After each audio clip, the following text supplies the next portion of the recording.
Welcome back, everyone. Today we will be reading chapters 13 through 16.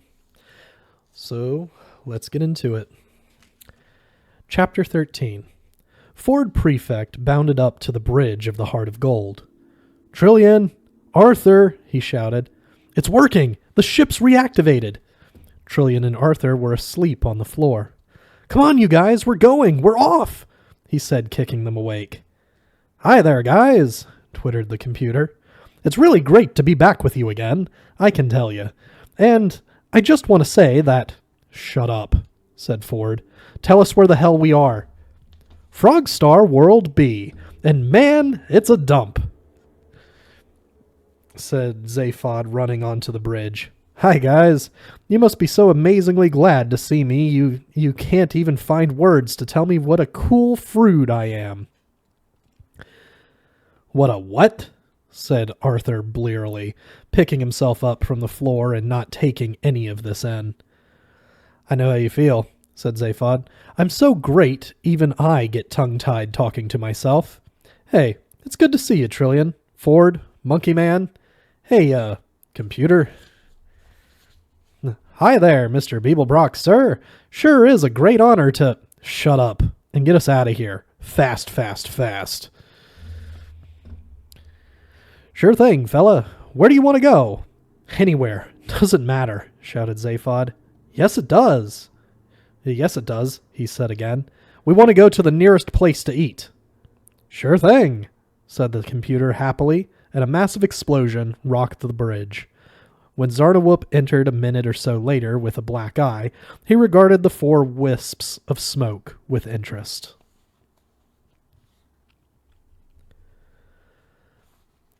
Chapter 14. 4 inert bodies sank through spinning blackness. Consciousness had died. Cold oblivion pulled the bodies down and down into the pit of unbeing. The roar of silence echoed dismally around them, and they sank at last into a dark and bitter sea of heaving red that slowly engulfed them, seeming forever. After what seemed an eternity, the sea receded and left them lying on a cold, hard shore, the flotsam and jetsam of the stream of life, the universe, and everything. Cold spasms shook them. Lights danced sickeningly around them. The cold, hard shore tipped and spun and then stood still. It shone darkly. It was a very highly polished, cold, hard shore. A green blur watched them disapprovingly. It coughed. "Good evening, madam, gentlemen," it said. "Do you have a reservation?" Ford Prefect's consciousness snapped back like elastic, making his brain smart. He looked up woozily at the green blur. "Reservation?" he said weakly. "Yes, sir," said the green blur. "Do you need a reservation for the afterlife?" In so far as it is possible for a green blur to arc its eyebrows disdainfully, this is what the green blur now did. "Afterlife, sir," it said. Arthur Dent was grappling with his consciousness the way one grapples with a lost bar of soap in the bath. "Is this the afterlife?" he stammered. "Well, I assume so," said Ford Prefect, trying to work out which way was up. He tested the theory that it must lie in the opposite direction from the cold, hard shore on which he was lying, and staggered to what he hoped were his feet. "I mean," he said, swaying gently, "there's no way we could have survived the blast, is there?" "No," muttered Arthur. He had raised himself onto his elbows, but it didn't seem to improve things. He slumped down again. "No," said Trillian, standing up. "No way at all." A dull, hoarse, gurgling sound came from the floor. It was Zaphod Beeblebrox attempting to speak. "I certainly didn't survive," he gurgled. "I was a total goner. Wham, bang, and that was it." "Yeah, thanks to you," said Ford. "We didn't stand a chance. We must have been blown to bits. Arms, legs, everywhere." Yeah, said Zaphod, struggling noisily to his feet. If the lady and gentleman would care to order drinks, said the green blur, hovering impatiently beside them. Kerpow! Splat! Continued Zaphod, instantaneously zonked into our component molecules. Hey, Ford, he said, identifying one of the slowly solidifying blurs around him. Did you get that thing of your whole life flashing before you? You got that too, said Ford. Your whole life? Yeah, said Zaphod. At least I assume it was mine. I spend a lot of time out of my skulls, you know. He looked around him at the various shapes that were at last becoming proper shapes instead of vague and wobbling, shapeless shapes. So, he said. So what? Said Ford. So here we are, said Zaphod hesitantly. Lying dead. Standing, Trillian corrected him. Standing dead, continued Zaphod, in this desolate restaurant, said Arthur Dent, who had got to his feet and could now, much to his surprise, see clearly. That is to say, the thing that surprised him was not that he could see, but what he could see. Here we are, continued Zaphod doggedly, standing dead in this desolate 5-star, said Trillian. Restaurant, concluded Zaphod. Odd, isn't it? Said Ford. Yeah. Nice chandeliers, though, said Trillian. They looked about themselves in bemusement. It's not so much an afterlife, said Arthur. More a sort of après-vie. The chandeliers were, in fact, a little on the flashy side, and the low vaulted ceiling from which they hung would not, in an ideal universe, have been painted in that particular shade of deep turquoise, and even if it had been, it wouldn't have been highlighted by concealed mood lighting.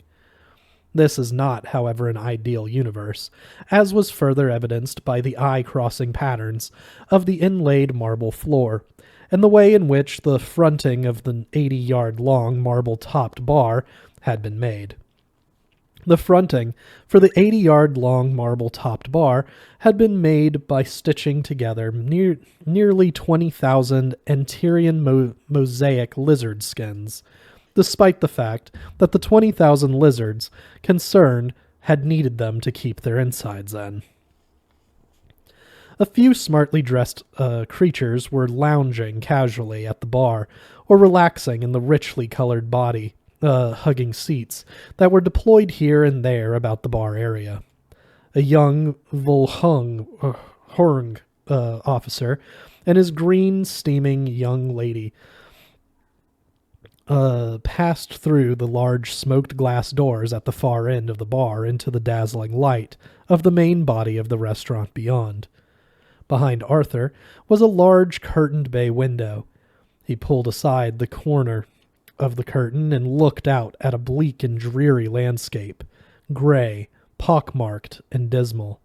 A landscape which, under normal circumstances, would have given Arthur the creeping horrors.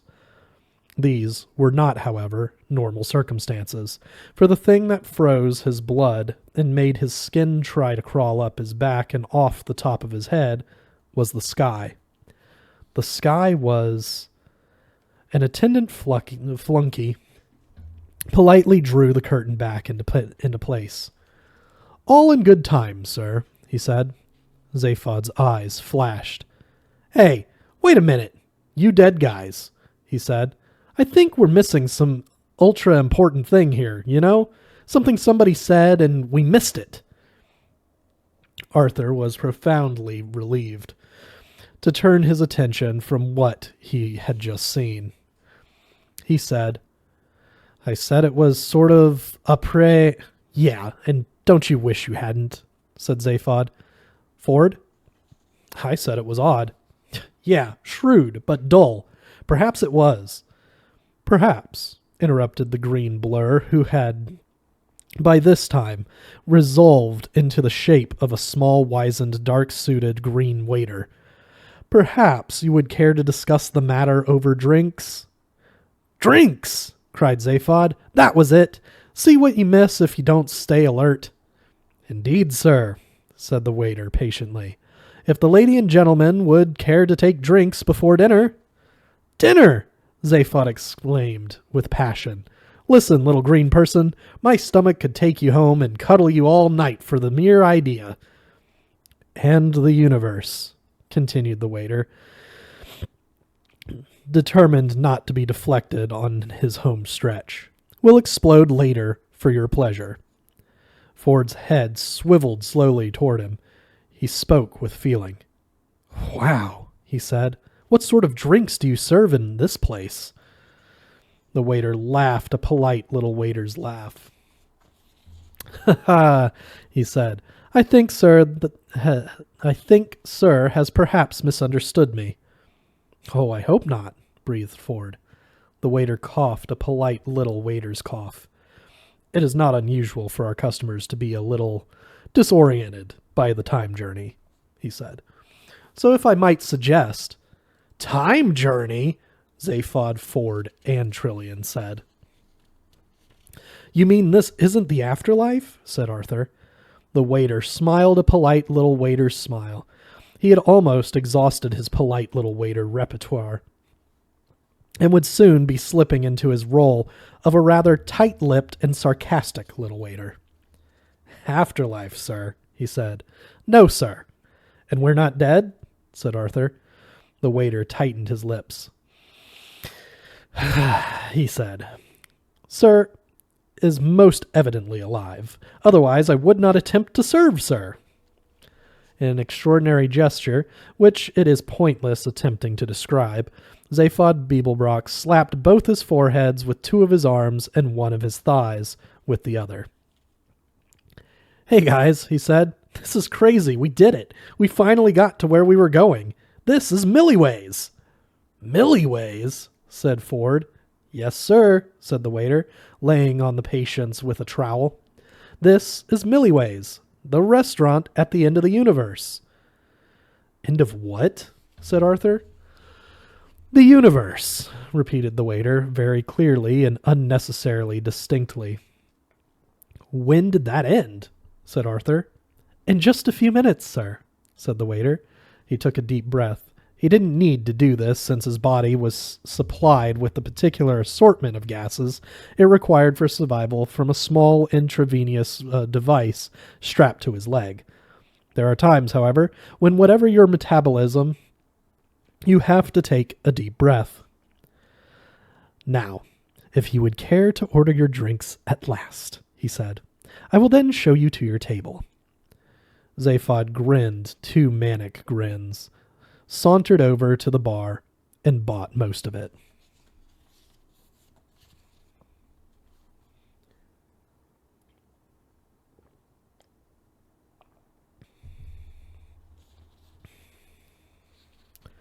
Chapter 15. The restaurant at the end of the universe is one of the most extraordinary ventures in the entire history of catering. It has been built on the fragmented remains of... It will be built on the fragmented. That is to say, it will have been built by this time, and indeed has been. One of the major problems encountered in time travel is not that of accidentally becoming your own father or mother. There is no problem involved in becoming your own father or mother that a broad-minded and well-adjusted family can't cope with. There is no problem about changing the course of history. The course of history does not change because it all fits together like a jigsaw. All the important changes have happened before the things they were supposed to change, and it all sorts itself out in the end. The major problem is quite simply one of grammar, and the main work to consult in this matter is Dr. Dan Street Mentioner's Time Traveler's Handbook of 1001 Tense Formations. It will tell you, for instance, how to describe something that was about to happen to you in the past before you avoided it by time jumping forward 2 days in order to avoid it. The event will be described differently according to whether you are talking about it from the standpoint of your own natural time, from a time in the further future, or a time in the further past, and is further complicated by the possibility of conducting conversations while you are actually traveling from one time to another with the intention of becoming your own mother or father. Most readers get as far as the future semi-conditionally modified sub-inverted plagal past, subjective international, before giving up. And in fact, in later editions of the book, all the pages beyond this point have been left blank to save on printing costs. The Hitchhiker's Guide to the Galaxy skips lightly over this tangle of academic abstraction, pausing only to note that the term future perfect has been abandoned since it was discovered not to be. To resume, the restaurant at the end of the universe is one of the most extraordinary ventures in the entire history of catering. It is built on the fragmented remains of an eventually ruined planet, which is Weol Haven B, enclosed in a vast time bubble, and projected forward in time to the precise moment of the end of the universe. This is, many would say, impossible. In it, guests take, Willion on take, their places at table and eat, Willion on eat. Sumptuous meals while watching, willing, watch in. The whole of creation explode around them. This, many would say, is equally impossible. You can arrive, Mayon arrivin on when, for any sitting you like without prior, late for when, reservation. Because you can book retrospectively, as it were when you return to your own time. You can have on book, haventa for when, presooning, returning wenta, retro home. This is, many would now insist, absolutely impossible. At the restaurant, you can meet and dine with Mayon Mitan, Kon with Dinan on when. A fascinating cross-section of the entire population of space and time. This, it can be explained patiently, is also impossible. You can visit it as many times as you like, Mayon on visit, on visiting, and so on. For further tense correction, consult Dr. Street Mentioner's book. And be sure of never meeting yourself, because of the embarrassment this usually causes. This, even if the rest were true, which it isn't, is patently impossible, say the doubters. All you have to do is deposit 1 penny in a savings account in your own era, and when you arrive at the end of time, the operation of compound interest means that the fabulous cost of your meal has been paid for. This, many claim, is not merely impossible, but clearly insane, which is why the advertising executives of the star system of Bastablon came up with this slogan. If you've done 6 impossible things this morning, why not round it off with breakfast at Milloway's, the restaurant at the end of the universe?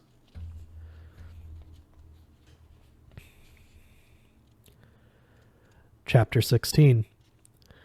At the bar, Zaphod was rapidly becoming as tired as a newt. His heads knocked together and his smiles were coming out of sync. He was miserably happy.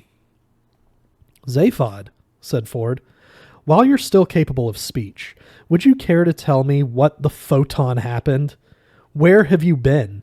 Where have we been? Small matter, but I'd like it cleared up.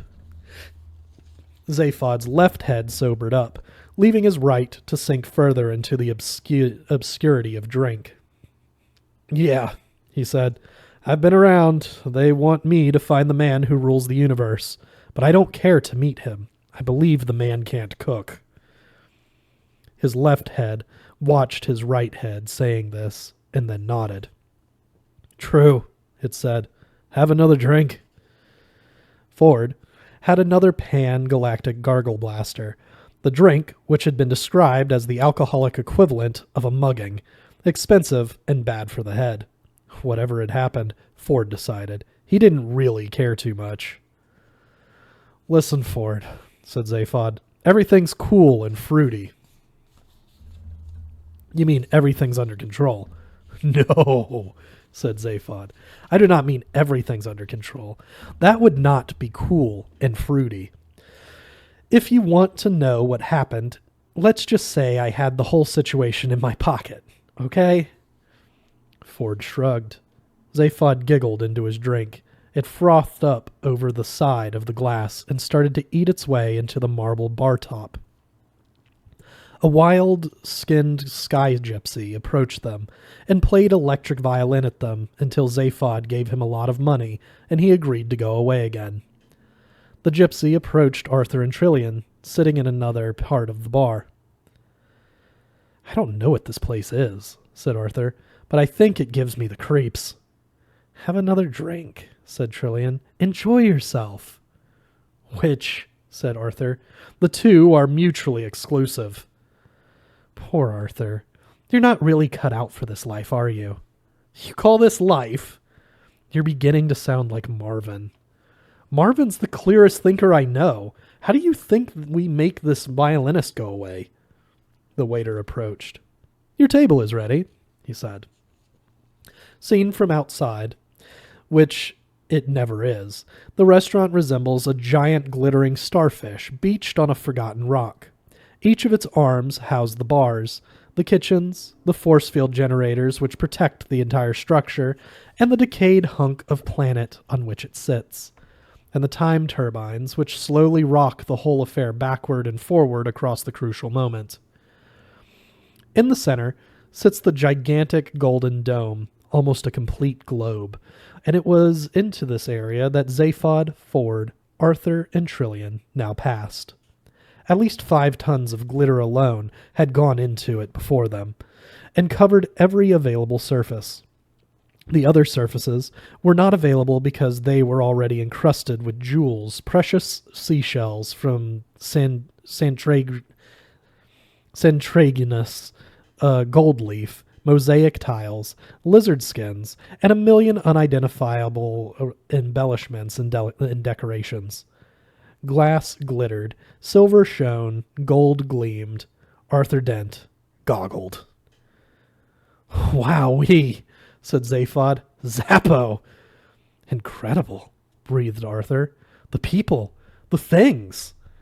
The things, said Ford Prefect quietly, are also people. The people, resumed Arthur. The other people. The lights, said Trillian. The tables, said Arthur. The clothes, said Trillian. The waiter thought they sounded like a couple of bailiffs. The end of the universe is very popular, said Zaphod, treading his way unsteadily through the throng of tables, some made of marble, some of rich ultra mahogany, some even of platinum, and at each a party of exotic creatures chatting among themselves and studying menus. People like to dress up for it, continued Zaphod. Gives it a sense of occasion. The tables were fanned out in a large circle around a central stage area where a small band were playing light music. At least 1,000 tables was Arthur's guess, and interspersed among them were swaying palms, hissing fountains, grotesque statuary, in short, all the paraphernalia common to all restaurants, where little expense has been spared to give the impression that no expense has been spared. Arthur glanced around, half expecting to see someone making an American Express commercial. Zaphod lurched into Ford, who lurched back into Zaphod. Wowee, said Zaphod. Zappo, said Ford. My great-granddaddy must have really screwed up the computer's works, you know, said Zaphod. I told it to take us to the nearest place to eat, and it sends us to the end of the universe. Remind me to be nice to it one day. He paused. Hey, everybody's here, you know. Everybody who was anybody. Was? Said Arthur. At the end of the universe, you have to use the past tense a lot, said Zaphod, because everything's been done, you know. Hi, guys, he called out to a nearby party of giant iguana life forms. How did you do? Is that Zaphod Beeblebrox? Asked one iguana to another iguana. I think so, replied the second iguana. Well, doesn't that just take the biscuit, said the first iguana. Funny old thing, life, said the second iguana. It's what you make it, said the first, and they lapsed back into silence. They were waiting for the greatest show in the universe. Hey, Zaphod, said Ford, grabbing for his arm and, on account of the third pan-galactic gargle blaster, missing. He pointed a swaying finger. There's an old mate of mine, he said. Hot Black Desiato. See the man at the platinum table with the platinum suit on? Zaphod tried to follow Ford's finger with his eyes, but it made him feel dizzy. Finally, he saw. Oh, yeah, he said. Then recognition came a moment later. Hey, he said, did that guy ever make it mega big? Wow, bigger than the biggest thing ever, other than me. Who's he supposed to be? Asked Trillian. Hot Black Desiato? Said Zaphod in astonishment. You don't know? You never heard of Disaster Area? No, said Trillian, who hadn't. The biggest, said Ford. Loudest. Richest, suggested Zaphod. Rock band in the history of... He searched for the word. History itself, said Zaphod. No, said Trillian. Zowie, said Zaphod. Here we are at the end of the universe, and you haven't even lived yet. Did you miss out? He left her off to where the waiter had been waiting. All this time at the table, Arthur followed them, feeling very lost and alone. Ford waited off through the throng to renew an old acquaintance. Hey, Hot Black, he called out. How you doing? Great to see you, big boy. How's the noise? You're looking great. Really very, very fat and unwell. Amazing. He slapped the man on the back and was mildly surprised that it seemed to elicit no response. The pan-galactic gargle blasters swilling around inside him told him to plunge on regardless. Remember the old days, he said. We used to hang out, right? The bistro illegal, remember? Slim's Throat Emporium, the evil drome Boozerama. Great days, eh? Hot Black Desiato offered no opinion as to whether they were great days or not. Ford was not perturbed. And when we were hungry, we'd pose as public health inspectors. You remember that? And go around confiscating meals and drinks, right? Till we got food poisoning. Oh, and then there were the long nights of talking and drinking in those smelly rooms above the Café Liu. In Gretchentown, New Bettel, and you were always in the next room trying to write songs on your auditor. And we all hated them. And you said you didn't care. And we said we did because we hated them so much. Ford's eyes were beginning to mist over. And you said you didn't want to be a star, he continued, wallowing in nostalgia, because you despised the star system. And we said, Hadra and Solaju and me, that we didn't think you had the option. And what do you do now? You buy the star systems. He turned and solicited the attention of those at nearby tables. Here, he said, is a man who buys star systems. Hot Black Desiato made no attempt either to confirm or deny this fact, and the attention of the temporary audience waned rapidly. I think someone's drunk, muttered a purple, bush-like being into his wine glass. Ford staggered slightly and sat down heavily on the chair facing Hot Black Desiato. What's that number you do? He said, unwisely grabbing at a bottle for support and tipping it over, into a nearby glass as it happened, not to waste a happy accident. He drained the glass. That really huge number, he continued. How does it go?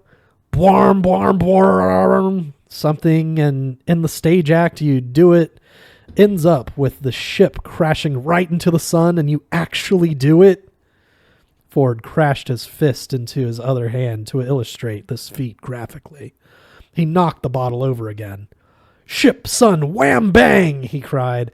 "I mean, forget lasers and stuff. You guys are into solar flares and real sunburn. Oh, and terrible songs." His eyes followed the stream of liquid gurgling out of the bottle onto the table. Something ought to be done about it, he thought. "Hey, you want a drink?" he said.